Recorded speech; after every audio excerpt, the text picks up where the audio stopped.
Nah, jadi Kakak Salsa itu nama lengkapnya Kak Salsabila Berlian. Umurnya 14 tahun.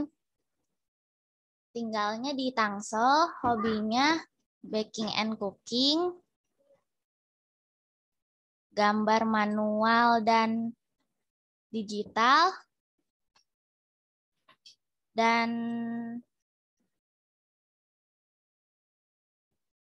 satu lagi adalah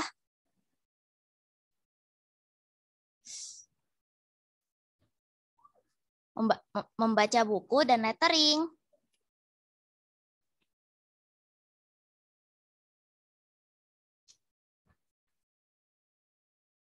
Oke, kalau gitu Kak Salsanya ada di sini nggak ya? Ada. Iya, Alhamdulillah Kak Salsa sudah ada di sini ya. Gimana Ya, Kakak kabarnya Jena. Kak Salsa? Alhamdulillah baik. Kakak Jena bagaimana kabarnya sore ini? Alhamdulillah baik juga. Nah, kalau begitu kita persilakan kepada pemateri untuk memulai presentasinya. Silakan Kakak Salsa. Baik, Kakak Jena. Jazakillahu khairan. Jazakillahu khairan.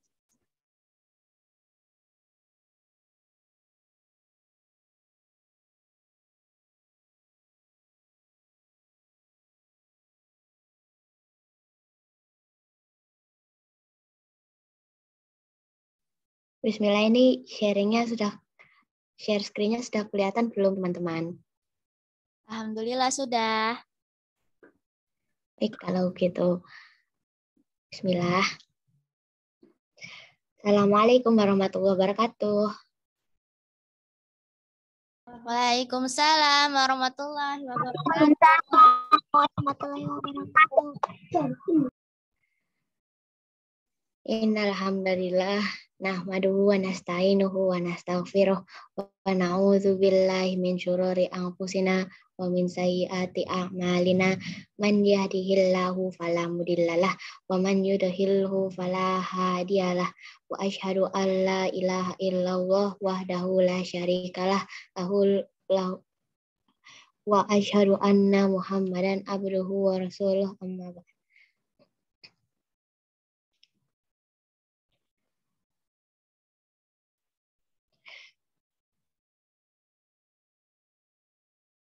Bagaimana kabar teman-teman hari ini? Alhamdulillah sehat. Alhamdulillah baik. Alhamdulillah baik. Alhamdulillah kita semua masih diberikan kesehatan oleh Allah. Oh iya, saya pernah baca hadis dari sebuah artikel di Ufit. Dan dari hadis inilah saya termotivasi untuk mempunyai penghasilan dari jerih payah sendiri. Bisa dibaca dulu ya teman-teman. Saya juga suka bereksperimen dan terus terang membutuhkan banyak biaya. Saya jadi malu dan kasihan kalau harus minta terus kepada orang tua.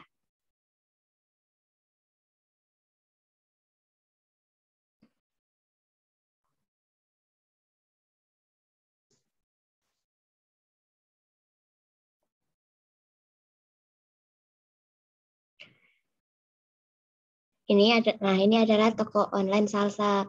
Jangan lupa follow ya Tante Om dan teman-teman di sini. He.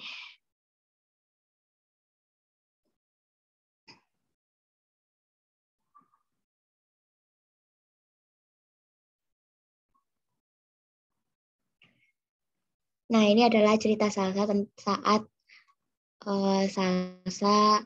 Ini adalah cerita perjalanan salsa menentukan produk makanan untuk jual. Salsa dulu ingin sekali mempunyai toko online agar Salsa bisa berjualan di sana. Tapi karena Salsa itu seorang pelajar dan Salsa juga ingin berjualan makanan produk homemade yang terkadang sering sibuk sama tugas, jadi Salsa harus pintar-pintar mengatur waktu, memilih produk yang bisa dibuat tanpa memakan banyak waktu dan energi ternyata cukup sulit loh.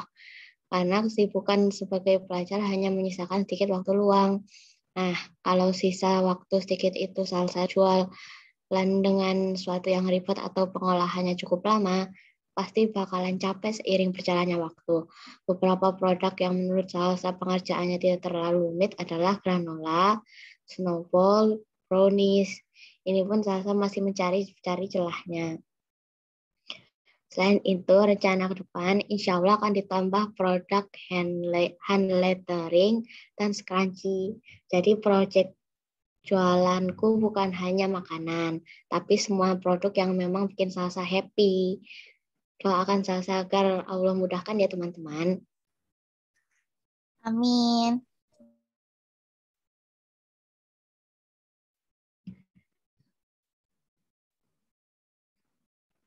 Nah, ini caraku menentukan produk makanan yang cocok untuk jualanku. Yang pertama, mencari dan menentukan resep yang cocok dan teruji. Sebelum Salsa cari, plus nentuin resep mana yang bakalan diuji coba, biasanya Salsa lihat inspirasi yang resepnya bakal Salsa cari nantinya. Dan setelah dapat inspirasi, biasanya Salsa simpan atau tulis. Setelah itu, Salsa cari resep-resep yang sudah benar-benar teruji dan langsung ditentuin mau pakai resep yang mana buat dieksekusi. Maksudnya direbek ya. Kalau di bagian ini kadang sering banget bingung mana resep yang benar-benar cocok buat Salsa rebek.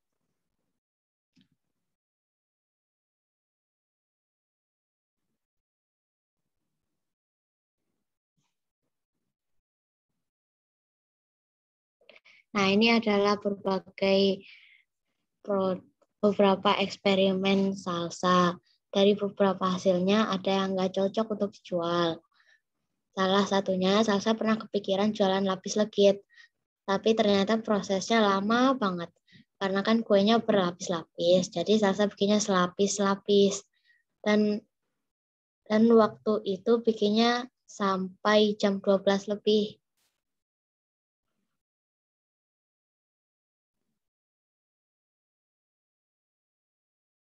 Nah, yang kedua menyiapkan bahan.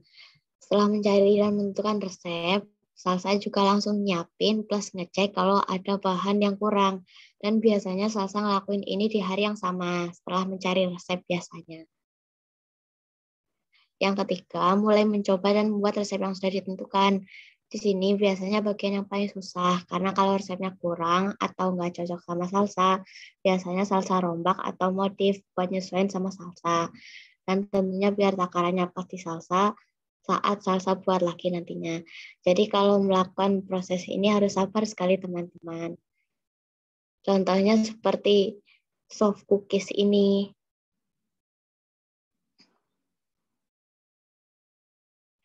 Yang keempat, nulis resep di buku jurnal. Nah, setelah resepnya cocok dan selesai diuji coba, Salsa langsung nulis resepnya yang tadi udah dicoba.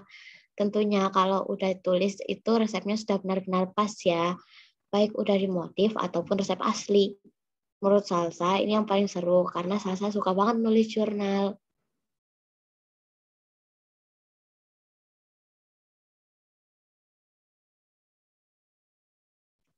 Yang kelima, membuat dan menentukan nama produk. Nah, kalau yang ini ribet-ribet gampang nih teman-teman. Jadi namanya sebisa mungkin rada beda dan unik plus kreatif. Dan kalau namanya udah klop nggak boleh lagi diganti-ganti. Contohnya seperti granola ini ya teman-teman.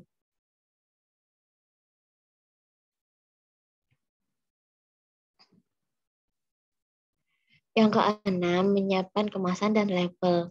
Kalau soal menyiapkan pengemasan atau packing, sebetulnya tidak ribet. Tapi karena harus ada label dan stiker yang akan dipasang di produk, Salsa harus memesannya dulu. Dan di part inilah yang kadang berjalan lumayan lama. Karena kan tokonya harus menyiapkan desainnya seperti apa, letak tulisan secara keseluruhannya sudah benar atau belum, dan lain-lain.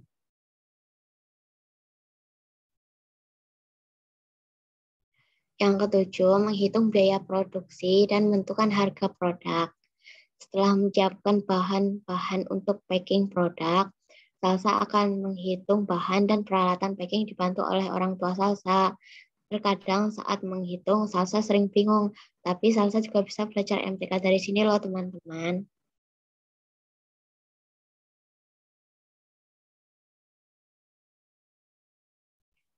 Yang ke-8, iklan.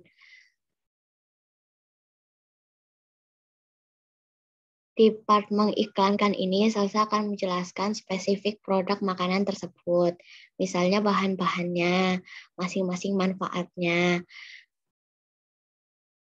Dan juga Salsa menaruh info untuk pemesanan dan juga info-info lainnya di Instagram Salsa.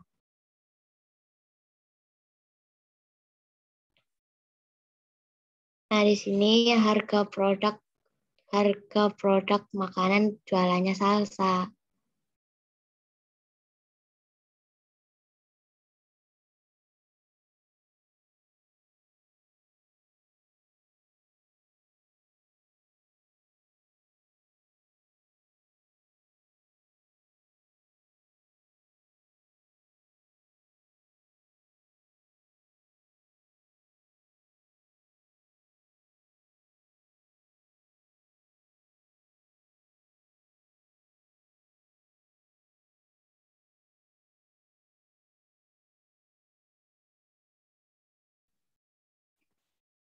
Oh iya teman-teman, pembelian untuk pemesanan bulan November akan mendapatkan diskon khusus loh setiap pemesanan dengan 3 item yang sama.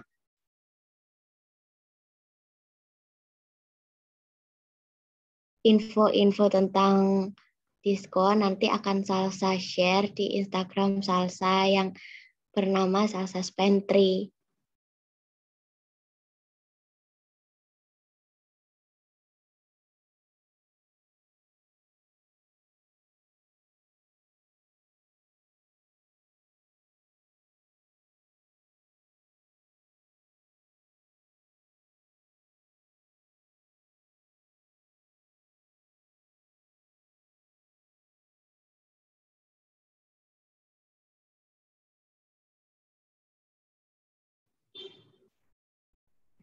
Nah, ini adalah perangkat-perangkat yang Salsa pakai untuk mengemas produk makanan Salsa.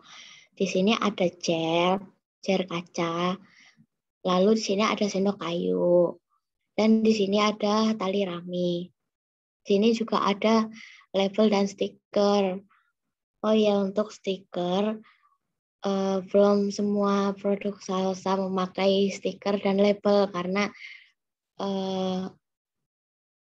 seperti yang Salsa ceritakan tadi, di part memesan stiker dan label ini cukup ribet, jadi belum semua produk Salsa memakai stiker dan label.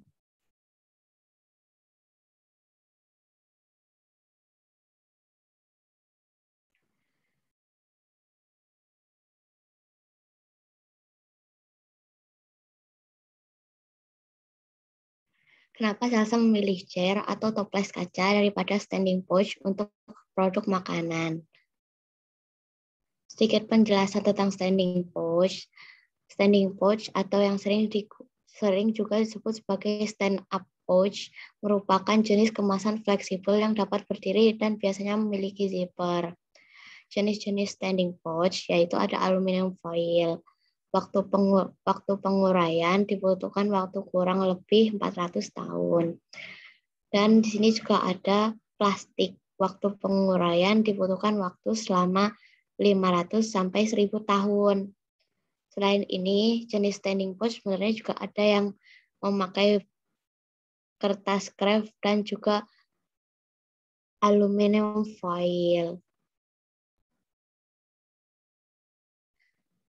Sedangkan botol kaca sendiri dapat terurai dengan jangka waktu 1 juta tahun. Oh, lama sekali ya. Meskipun waktu penguraian lama, Salsa tetap memilih botol kaca sebagai tempat dasar produk makanan Salsa. Alasan kenapa Salsa memakai botol kaca adalah Salsa ingin produk makanan yang Salsa kemas di dalam jar tetap terjaga karena kedap udara atau tidak cepat basi. Salsa juga berharap orang-orang yang membeli granola atau produk makanan Salsa yang lain dapat memanfaatkan atau menggunakan kembali botol kaca yang didapatkan saat membeli produk makanan salsa. Nah, contohnya seperti ini ya teman-teman. Jadi, cairnya bisa dibuat untuk bahan-bahan di dapur atau mungkin rempah-rempah yang biasa digunakan di dapur. Dan biasanya diberi nama seperti ini ya teman-teman. Teman-teman bisa mengkreasikan sendiri tulisan seperti ini.